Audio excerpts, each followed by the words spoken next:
የተከበሩ ዶክተር ደሳለኝ ጫኔ፣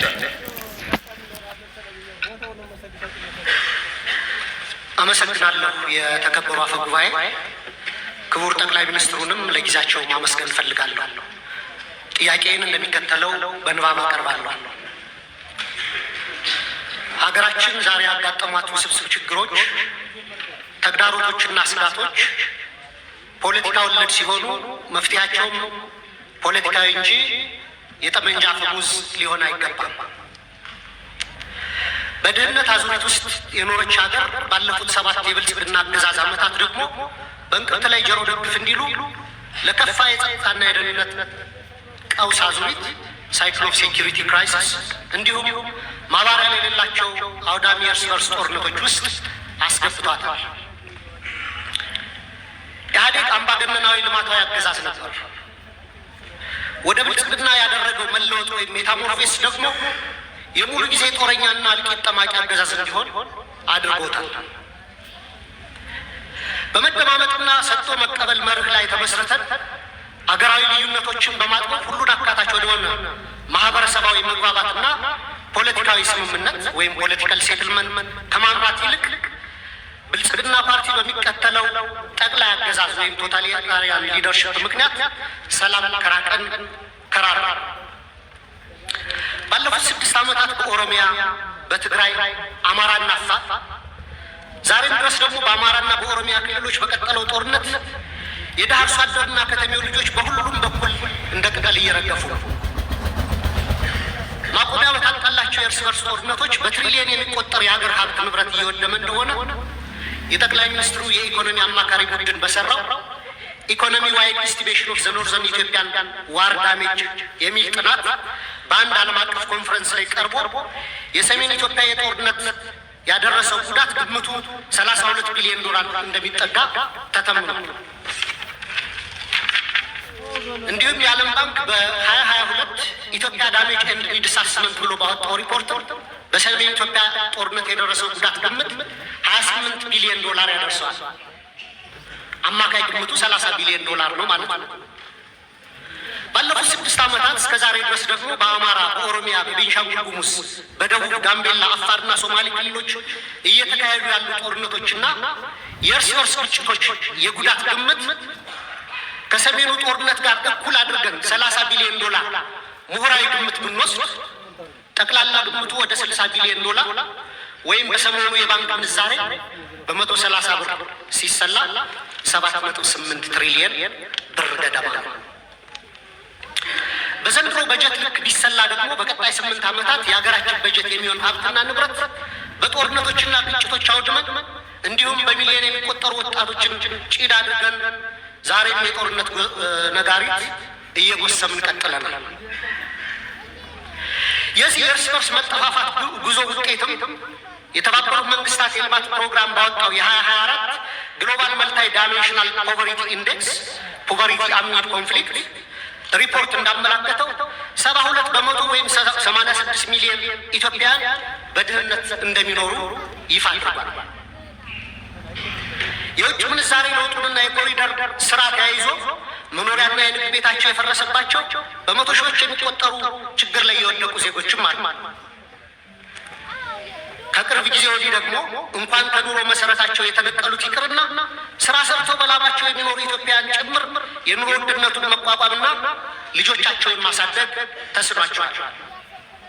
በዚህ የድህነት ምጣኔና የኑሮ ውድነት ላይ የተጨመረው የጦርነት አዙሪት ለሀገራችን ከፍተኛ ብሔራዊ የደህንነት አደጋ አዝሏል የሚል ስጋት አለ። በሰብአዊ መብቶች ጥበቃ ረገድም የተባበሩት መንግስታት ድርጅት የሰብአዊ መብት ኮሚሽን በኢትዮጵያ ላይ በቅርቡ ባወጣው አፕዴት ኦን ዘ ሂውማን ራይትስ ሲቹዌሽን ኢን ኢትዮጵያ ጁን 2024 ሪፖርት በሀገራችን ላይ እየደረሰ ያለውን ከፍተኛ ሰብአዊ መብት ጥሰት በዝርዝር አቅርቧል። ሪፖርቱ እንደ ሀገር የማያወላዳ ትኩረትና አፋጣኝ እርምጃ እንዲወስድ የሚሹትን የተንሰራፉና ስልታዊ የሰብአዊ መብት ረገጣዎች የደረሱበትን አሳሳቢ ሁኔታ ያሳያል። በሪፖርቱ የተካተቱ ጉዳዮች ልብ የሚሰብሩና በጣም አሳሳቢ ናቸው። ለምሳሌ በፈረንጆቹ 2023 ብቻ በተፈጸሙ 594 የመብት ጥሰቶች በትንሹ 8253 ተጎጂዎች ተመዝግበዋል። ከእነዚህ ከነዚህ ውስጥ 1106 ሲቪሊያኖች በአማራ ክልል፣ 366 ሲቪሊያኖች በኦሮሚያ ክልል ተገድለዋል። በ5 ወራት ብቻ ከ250 በላይ ሰላማዊ ሰዎች በድሮን ተገድለዋል። ከላይ ለማሳያ በሪፖርቱ የተካተተው የተጎጁ ሲቪሎች ቁጥር ሲሆን አክቹዋሊ የተጎጂዎች ቁጥር ግን ከዚህም የሚበልጥ ነው። እነዚህ የተንሰራፉ የመብት ረገጣዎችና ከህግ ውጭ ግድያዎች በፈረንጆቹ 2024-25 ዓመተ ምህረት ተባብሰው ቀጥለዋል። የድሮን ጥቃት ዛሬም በአማራ ክልል ተጠናክሮ የቀጠለ ሲሆን ህጻናትን ጨምሮ ሲቪሊያኖች እየተገደሉበትና የሲቪሊያን ተቋማት እየፈረሱ እንደሆነ ቢቢሲን ጨምሮ በዓለም አቀፍ ሚዲያዎች ተዘግቧል። በተጨማሪም ሪፖርቱ የዴሞክራሲያዊ ማህበረሰብ አስፈላጊ ምሰሶች በሆኑት ሀሳብን በነጻነት የመግለጽ፣ የመሰብሰብ፣ የመደራጀት መብት ላይ ከፍተኛ ገደቦች መደረጋቸውን በአጽንኦት አመላክቷል። ጋዜጠኞች፣ አክቲቪስቶች እና ሰላማዊ ዜጎች እውነትን የመናገር መብታቸውን በመጠቀም ተጠያቂነት እንዲሰፍን በመጠየቃቸው ብቻ ማስፈራራት፣ እንግልት፣ ስደት፣ እስራትና አለፍ ሲልም እገታና አስገድዶ መሰወር ይደርስባቸዋል ይላል ሪፖርቱ። ለምሳሌ ያለመከሰስ መብት ያላቸው አማራ የሆኑ የፌዴራልና የክልል ህዝብ እንደራሴዎች የሆኑት አቶ ክርስቲያን ታደለ፣ አቶ ዮሐንስ ቦያለው፣ ዶክተር ካሳ ተሻገር ያለመከሰስ መብት ሳይነሳ ተይዘው ለ20 ወራት ታስረው ይገኛል። የተቃዋሚ ፓርቲ አመራሮች የሆኑት የአብን ስራ አስፈጻሚ ኮሚቴ አባል ዶክተር ቴዎድሮስ ኃይለማርያም፣ የኢዜማ የቀድሞ ሊቀመንበር ዶክተር ጫኔ ከበደ ከታሰሩ 2 ዓመት ሊሞላቸው። በተመሳሳይ በርካታ የአማራ ጋዜጠኞች እንደ ምሳሌ መስከረም አበራ፣ ገነት አስማማ፣ ጋዜጠኛ ጎበዜ ሲሳይ፣ ጋዜጠኛ አባይ ዘውዱ፣ ጋዜጠኛ ዳዊት በጋሻውና ቴዎድሮስ ንብረት፣ የአማራ ምሁራን የሆኑት ዶክተር ወንዶሰን አሰፋ፣ ረዳት ፕሮፌሰር ሲሳይ ብቸው፣ ፕሮፌሰር ማረጉ ቢበይ፣ ዶክተር ዘሪሁን ባህሪ፣ ዶክተር መሰረት ቀለመወርቅ፣ ዶክተር ገብረአብ አረሙ፣ ረዳት ፕሮፌሰር ዳኛ አበበን የመሳሰሉ ምሁራን እና ጠበቃ ለሊ ምረቱና ጠበቃ ኤርሚያስ መኩሪያ አይነት የህግ ባለሙያዎች እንዲሁም የመንግስት ሰራተኞችና ወጣቶች በአጠቃላይ 182 የሚደርሱ አማራዎች በ25 የሽብርና ህገ መንግስታዊ ወንጀሎች መዝገብ ተከሰው ያለ ፍትህ ለ20 ወራት በፍርድ ቤት ይመላለሳል።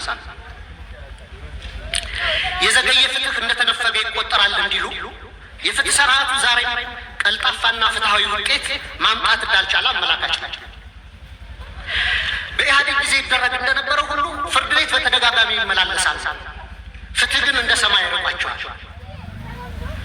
በጦር ሜዳ እያዋጉ ተይዘው የታሰሩ የህወሓት አመራሮችን በአጭር ጊዜ የፈታ መንግስት በገዢው ፓርቲ አሰራሮች ላይ የሰላ ትችት የሚሰነዝሩ አማራዎችን ይህን ያህል ጊዜ ያለ ፍርድ ማሰር የገዢውን ፓርቲ አባላት ጠር ፖሊሲዎች በግላጭ የሚያሳይ ነው።